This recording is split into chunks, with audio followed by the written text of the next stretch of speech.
I don't think that the controller expected us to see anything, and that they were as surprised as we were when we had this intercept, this rendezvous with something strange that to this day I cannot explain, I cannot identify, and it really wasn't clear how it was maneuvering in the way that it was moving. It was changing airspeed, it was changing direction, it was changing angles in a way that didn't make sense and didn't adhere to our understanding of physics and gravity.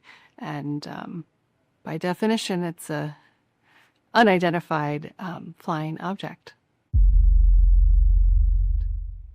Take me through coming up on this object. What did you see first that made you go, what the heck is that?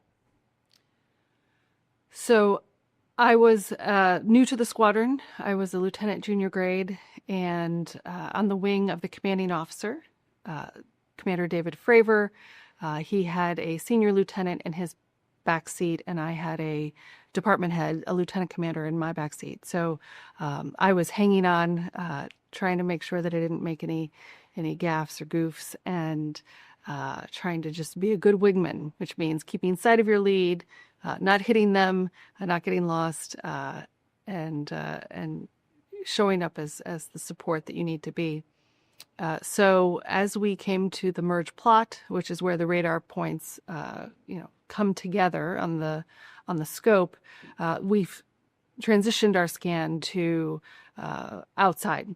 Instead of looking at our instruments, looking and scanning the horizon and scanning around. And so amongst the four of us, somebody shouted out, "Hey, look in the water!" And when I looked down, I saw a strange churning in the water. So there was a otherwise calm ocean, and then this bit of white water that was churning with no apparent source. So it didn't seem to be a vessel or anything there. And if it hadn't been for that white water, and I don't know if it's related, but if it hadn't been for that as an anchor point for my tally, I don't think that I would have picked up the actual UFO itself, because that flew very close to it. And from there, I saw this strange thing that we affectionately termed the Tic Tac, because it looks like a little breath mint. And when I say little, I mean, from a distance, it's small, but we estimated that it's about the size of our own fuselage. So about 30 to 40 feet long and smooth, just like a Tic Tac breath mint, sort of a matte white color with no windows, no flight control surfaces, no visible forms of propulsion.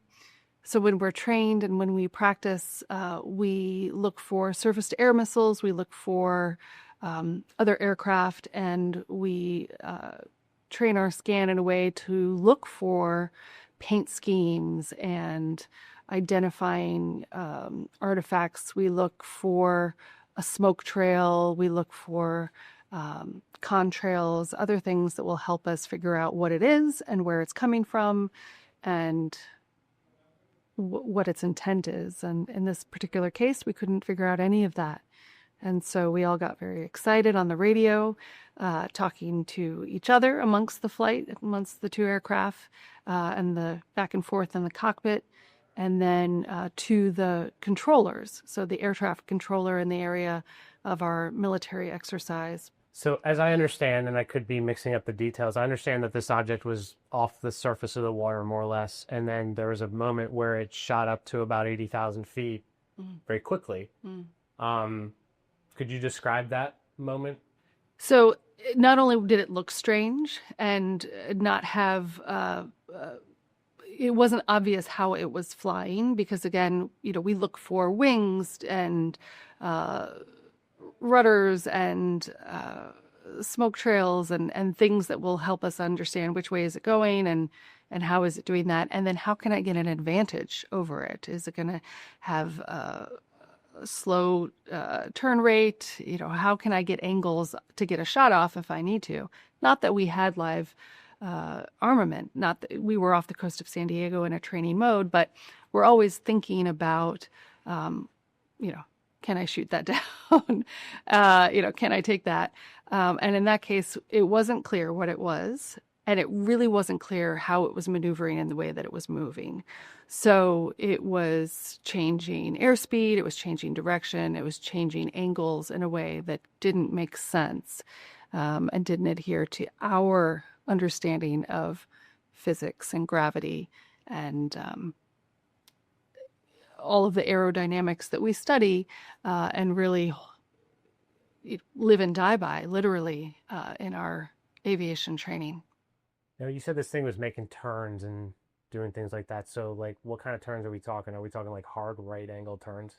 If you could Yeah, speak to so if you're turning, if you've ever driven a boat or just turning in your car, you have a turn radius that's required. It takes a while to actually move the vehicle or the vessel around. And it's the same thing in the air. We put a turn in, and then we can pull high G turns to make it a smaller turn radius, but there's a limit to that. And so when we talk about the envelope or pushing the envelope, it's literally a graph in our aerodynamics textbooks that you can see where this is the edge. If you turn this this amount of G and this amount of angle of attack, and if this is your weight and this is your configuration, and so we're very sensitive to that.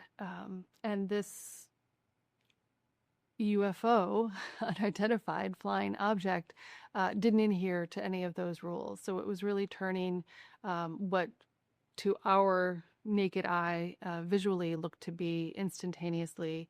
It seemed to be changing airspeed and altitude and direction, just, without having to go through the normal contortions that we normally have to go through, and the complicated ballet that we practice in our air combat maneuvering, our BFM, our basic fighting maneuvering, our dog fighting, which is, it made us both alarmed and also really impressed in the moment to say, uh, you know, what is that doing? How's it doing it? And I would like to be doing that.